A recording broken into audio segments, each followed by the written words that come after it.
Bonjour à toutes et à tous, et aujourd'hui on enchaîne sur la deuxième partie du doc du créateur sur Nota Bene. Du coup, c'est vrai que la première année de Nota Bene, ça a été hyper intensif. Je bossais vraiment tout le temps. Et voilà, j'étais un gros gamer, j'ai pas touché mon PC pour le jeu pendant au moins 6 mois. Donc ça a été vraiment hardcore. Et puis bon, quand même, il faut vivre.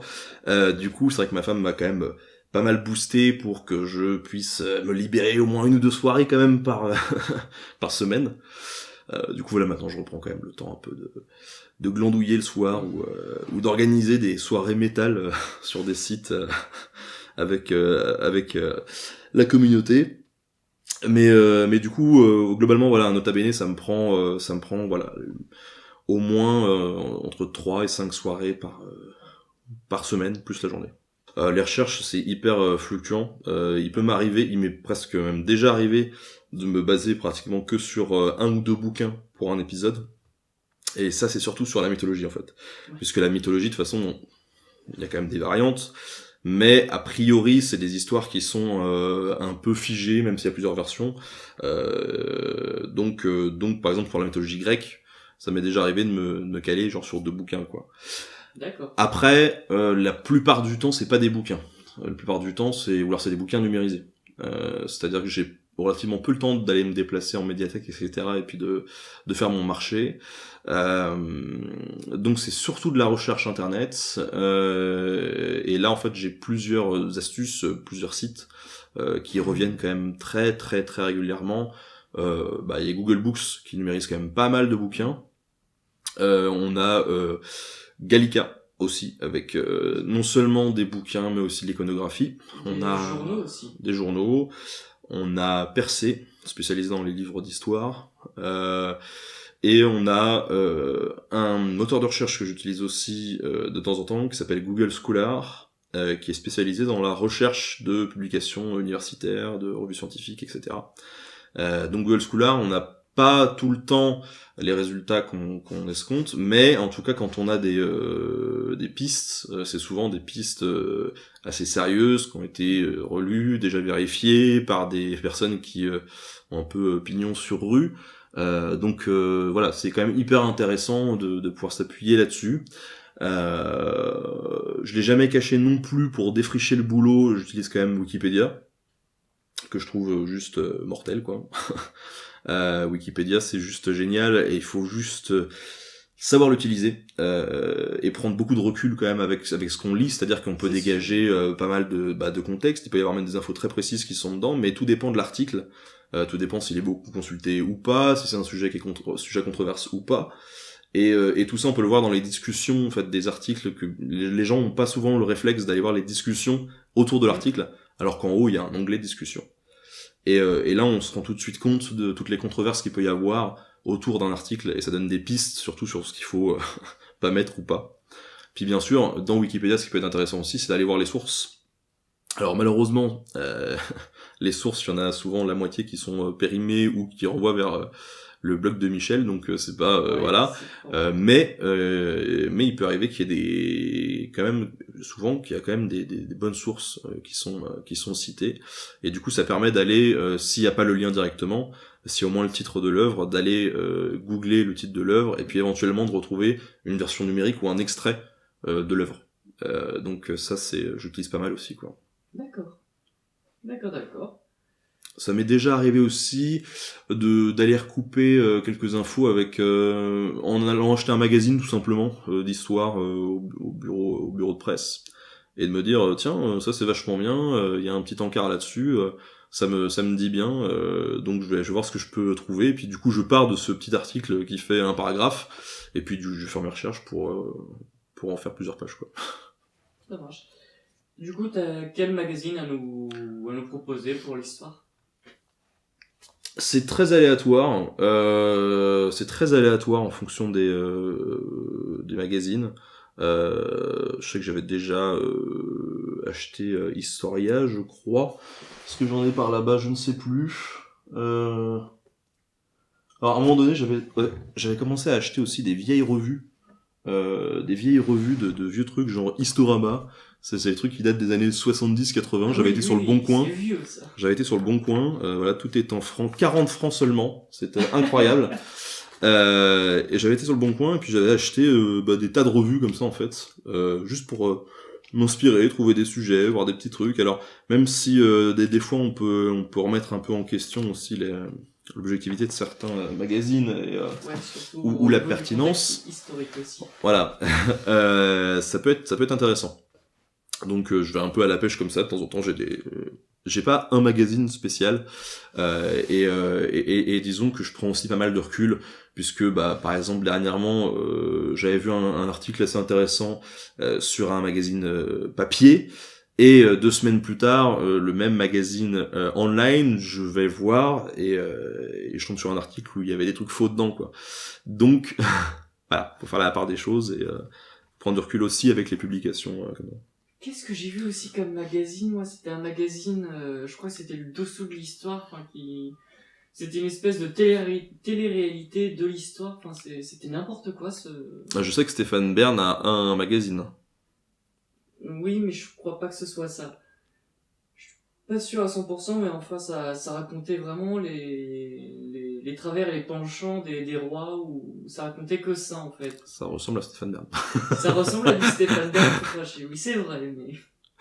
Je sais pas si c'est lui. Mais en fait, il y a beaucoup de choix en magazine d'histoire. Il y a des magazines qui sont spécialisés dans la stratégie militaire, par exemple. Donc ça peut être chouette. Intéressant pour les Total War aussi. Tout à fait. Et du coup, voilà, je voulais demander pourquoi l'histoire? Pourquoi t'as choisi l'histoire sur YouTube? Pour plusieurs raisons, j'ai choisi l'histoire. En fait, j'ai choisi l'histoire parce que, tout d'abord, j'en voyais pas sur YouTube. Je me suis dit que c'était un peu dommage. Et puis parce que j'avais déjà une certaine attirance vers l'histoire avant ça. En fait, quand je suis sorti de mon bac STI électronique, j'avais pas envie de continuer là-dedans et je me suis dit que je voulais m'ouvrir un peu sur le monde et je m'étais orienté vers une fac d'histoire. Donc j'ai commencé une fac d'histoire et que j'ai arrêté très rapidement pour plein de raisons. Une des moins sérieuses, et pas la principale, c'était surtout que je jouais beaucoup à World of Warcraft. Voilà, c'était très passionnant aussi. Aussi passionnant que l'histoire à l'époque dans ma tête. Bref, c'est pour le petit joke, bien sûr, il y a pas que ça, mais j'ai pas continué là-dedans, et la vie a fait que je me suis retrouvé cadreur et monteur dans une boîte de prod, donc j'ai poursuivi là-dedans. Et voilà, quand j'ai découvert YouTube et que j'avais plus de boulot et que je me suis dit tiens, il existe une émission de Cinoche, il existe une émission de science, est-ce qu'il existe une émission d'histoire, et que après des recherches, je dois le dire très rapides, j'ai pas trouvé. Je me suis dit écoute, voilà. Moi, je passe mes journées à rien faire. Peut-être que ça serait bien de faire quelque chose de plus constructif. Et du coup, j'ai commencé l'émission comme ça. Tout de suite, j'avais investi dans du matos parce que j'avais envie de faire un truc bien dès le début. J'avais une mini espérance que genre ça puisse marcher, mais bon voilà, c'était pas pour moi, c'était surtout en fait un moyen de faire un truc et de pouvoir dire à un futur employeur dans 1 an ouais, j'étais au chômage, mais regardez, j'ai pas passé mon temps à glander, j'ai fait quelque chose quoi. Donc c'était surtout ça au début pour moi qui me motivait, en plus de découvrir, etc. Et du coup, c'est vrai que sur les premiers épisodes, ça se ressent peut-être un peu au niveau du fond. Enfin, les épisodes sont moins longs, sont moins travaillés. Les sources, je regarde les sources, je me fais honte, j'ai envie de me tuer. Ouais, je recoupais déjà, mais c'est des sources qui sont beaucoup moins sérieuses. Je me rendais pas compte aussi que j'avais qu'à partir du moment où je postais quelque chose sur internet, j'avais une responsabilité qui se dégageait parce que des gens allaient croire ce que j'étais en train de raconter. Et très rapidement, en fait, quand j'ai commencé à être partagé et à prendre un petit peu des abonnés comme ça, je me suis dit oulala, il faut que tu sois carré. En plus, il y a tout de suite, assez rapidement, j'ai eu des étudiants en histoire qui sont bien à me suivre. Des vautours. Puis quelques profs, dont des profs d'université. Et là, je me suis dit, bon, de toute façon, c'est cool, parce que comme ça va me forcer à me concentrer sur des sources qui sont plus sérieuses, à rechercher des biblios qui sont intéressantes, et du coup, ça va assainir dans mon boulot assez naturellement. Et puis, si je me trompe, il y aura toujours 50 mecs pour me tomber dessus en me disant c'est pas bien. C'est pas bien. Voilà, et du coup, voilà, ça a été cool parce que moi, ça m'a permis d'enrichir mon programme. En plus de m'enrichir moi-même au passage, et puis d'assainir un petit peu tout ça, enfin le maximum que je puisse faire, quoi. C'était cool. Alors les reportages, parce que c'est plus des reportages que des docus pour l'instant, en fait j'ai voulu les faire parce que j'avais envie de sortir un peu de chez moi, et puis moi dans mon ancien boulot, je faisais surtout des films pour les entreprises. Et j'avais fait quelques docus pour la télé, en tant que technicien, pas en tant que réalisateur. Et quand même, ça me manquait cet aspect, aller à la rencontre des gens, tout ça, parce que même si c'était des films pour les entreprises, c'était des entreprises qui étaient totalement différentes, qui étaient souvent, qui évoluaient vraiment dans des contextes différents. J'ai bossé pour des boîtes de chimie, mais j'ai bossé pour des boîtes qui faisaient de l'électricité, du marketing, des boîtes de prod qui sortaient que des réalisateurs africains. Enfin voilà, c'était vraiment hyper hétéroclite, et du coup j'avais vraiment envie de retrouver un peu cette sensation de découverte de sujets, de rencontres avec les gens. Et puis j'avais envie de montrer quelque chose sur ma chaîne où je sois pas forcément face caméra, même si les dernières je le suis. Voilà, j'ai envie de proposer autre chose. Donc c'est pour ça que je me suis lancé là-dedans, et l'élément déclencheur en fait tout simplement ça a été que j'ai rencontré un type sur Tours qui m'a dit tiens moi je fais des arts martiaux historiques européens, est-ce que tu sais ce que c'est? Non, pas du tout. Et puis il m'a expliqué, je fais mais c'est trop bien, il faut t'as qu'à venir un de ces quatre à la salle, je te montrerai, je te filerai un petit cours d'1 heure avec l'épée. Je fais bon, ok.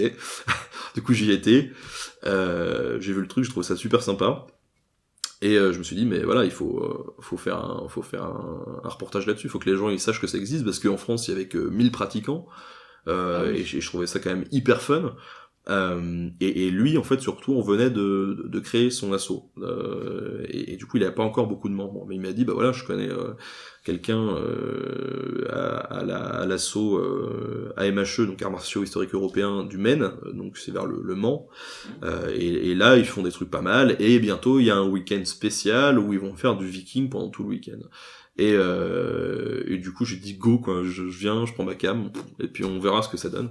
Et du coup voilà, j'ai filmé, j'ai fait des interviews, j'ai essayé de comprendre vraiment ce que c'était la MHE, pourquoi les gens voulaient en faire et en faisaient. Et puis voilà, j'ai balancé le reportage et ça a plu, et puis surtout j'ai reçu pas mal de retours de clubs MHE qui m'ont dit merci, parce qu'en fait on a des nouveaux adhérents qui arrivent grâce à la vidéo, et j'ai trouvé ça trop bien.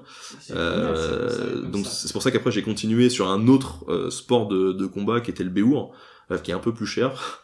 Mais voilà, j'ai reçu aussi des messages de personnes qui m'ont dit ouais, maintenant ça y est, je suis parti d'un club de Béour et tout, c'est trop bien. Et c'était génial de pouvoir présenter des démarches comme ça, très originales et pas très suivies à travers les vidéos. Si mon émission ça peut me permettre aussi de pousser des sujets un peu intéressants comme ça sur la table qu'on n'a pas l'habitude de traiter, c'est cool. Et c'est pour ça aussi que j'avais fait les carrières de Caen, parce que les carrières de Caen, moi je le connaissais pas, il y a pas mal d'habitants de cette ville qui connaissent pas non plus trop cette histoire, qui savent pas qu'il y a un énorme gruyère en dessous leurs pieds, mais comme dans pas mal de villes en fait, au final. Et voilà, et là pour l'instant je suis sur un projet de docu depuis des mois, qui traîne, parce que forcément il faut essayer de négocier les interviews, les machins.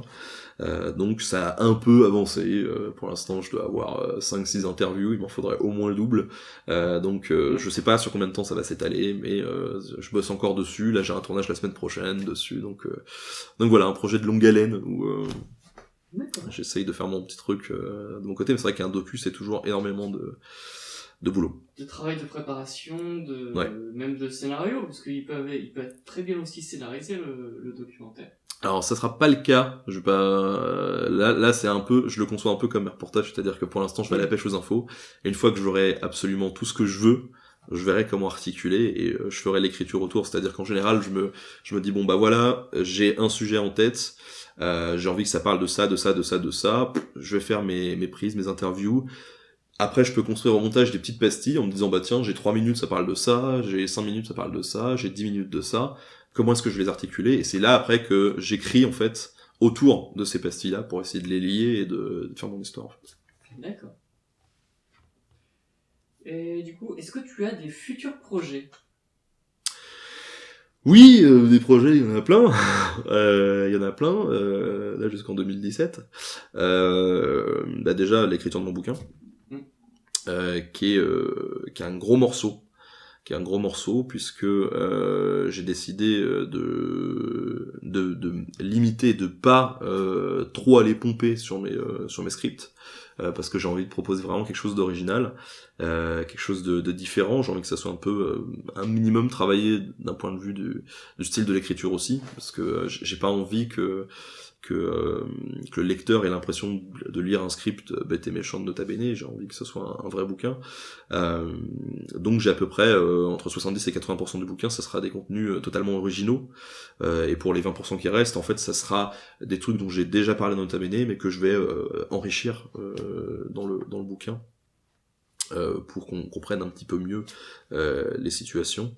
Donc voilà, ça me demande énormément de taf, et j'ai pour l'instant ça me paraît être une montagne insurmontable, et tous les jours j'arrête pas de me dire comment je vais faire, je vais pas y arriver, mais voilà, ça avance. On voit le bout du tunnel au bout d'un moment. Ouais, c'est ça, ça avance tout doucement, et puis j'ai hâte de voir ça, d'avoir ça entre les mains, parce que c'est quand même un bel objet, et puis que c'est aussi un rêve de gosse qui se concrétise. Moi, l'important en fait, c'est de faire un truc sérieux et de prendre le temps pour le faire, parce que je trouve ça formidable qu'on me laisse l'opportunité d'écrire un bouquin. C'est hyper dur en France de trouver un éditeur qui veulent bien sortir le bouquin qu'on a envie de faire. Moi j'ai eu la chance d'avoir plusieurs propositions, et en me disant bah voilà, fais ce que tu veux, c'est quand même un luxe assez incroyable. Et ça arrive de plus en plus à des vidéastes, je trouve ça bien, et je trouve qu'on a un devoir, en tout cas même dans la vulgarisation, c'est de faire autant que faire se peut, d'essayer suivant ses moyens de faire des bons livres.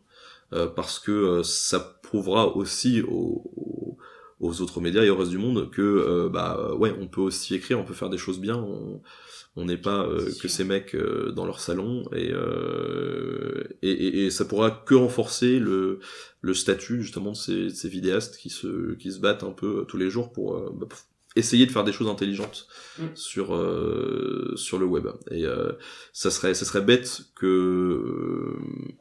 qu'on profite trop rapidement de cette hype, comme on dit, des bouquins, justement, pour tous sortir des bouquins à la volée, qui sont que de la repompe de script, ou qui sont écrits avec le cul, vulgairement, pour pouvoir se faire des thunes. Se faire des thunes, c'est bien, mais c'est... Il y a un propos à l'intérieur du bouquin. Ouais, il faut essayer de faire de jolies choses, voilà.